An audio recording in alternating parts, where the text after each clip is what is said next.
Labadiena. Šiandieną dažysime mūsų vieną sieną kabinete. Visos sienos yra vienodos spalvos, galbūt ir atsibodę, taip kad suteiksime atraktyvesnį vaizdą. Visą tai mes padarysime tik tai su mūsų viena danga, vienu sluoksniu. Kaip tai daroma, pamatysite vestame siužete ir tik tai vienu įrankiu.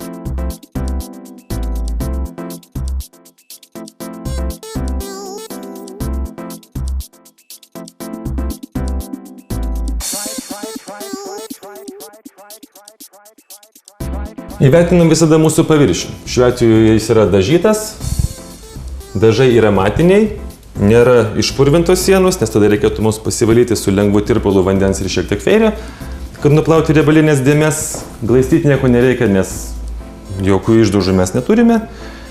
Ir jeigu paviršius mūsų yra tvirtas, vadinkime nestipriai įgeriantis, galim pasitikrinti.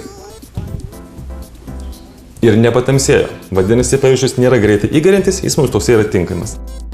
Šiandieną mes naudosime mūsų lazūrinius dažus. Tai yra dažai su baltomis dalelėmis, kurios nenusispalvina savo, vadinkime, užpildę masėje. Tepsime tik tai teptuku, jokių valelių mes naudotis negalime. Išpurkšti dažais taip pat mums nieko nepavyks. Negalima suplakti greitai eigiais mikseriais šių dažų, išsimaišome tik tai lazdele. Daug maišytis nereikia, nes jie nėra išsėdantis dažai. O kas tai yra lazūriniai? Tai yra nepilno dengiamumo dažai. Įrankio daug mes nemirkome, nereikia visiškai trinti dažų, reikia tik tai juos užtepti ant paviršiaus kryžminiu principu. Ir netrinam. Dirbam greitai, stengiamės labai nesitaškyti, kad tos visos baltosios dalelės, kurios tenais yra, maždaug, tolygiai arba ne visai išsidėstytų mūsų sienos. Visi mūsų subraižymai nuo teptuko matosi. Tačiau mes po kažkurio tai laiko, vadinkime tai būtų porą minučių, grįšime ir piešime, vadinkime vos su teptuko viršūnėlė tokias kaip begalybės, kad subraižymai būtų kuo mažiau matomi. Jeigu jau dirbame ir pradėjome dirbti nuo kampo, jau mes sustoti vidury sienos niekur negalime. Bet koks ilgesnis palikimas uždžiūti, paskui bus labai matomas.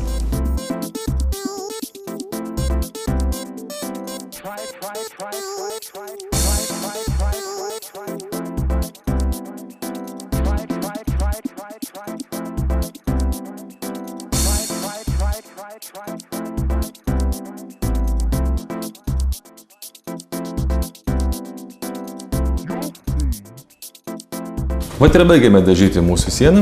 Mes užtrukame kažkur apie valandą nuo pasiruošimo iki užbaigimo. Nepamirštame būtinai atsilupti mūsų dažymo juostelę. Kitas dalykas, dažų dar liko. Mes kažkur tai 15 kvadratų paviršiui sunaudojame šiek tiek virš 2 litrų. Vadinasi, kvadratinė metro kaina, tik tai medžiagų sudaro apie 8-9 litus. Darbas, kaip matote, valanda.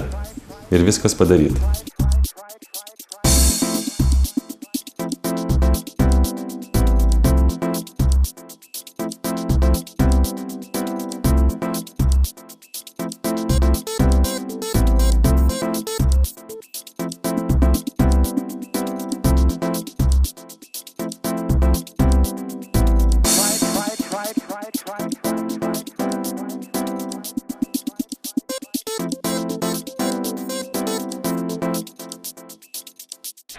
Try to go.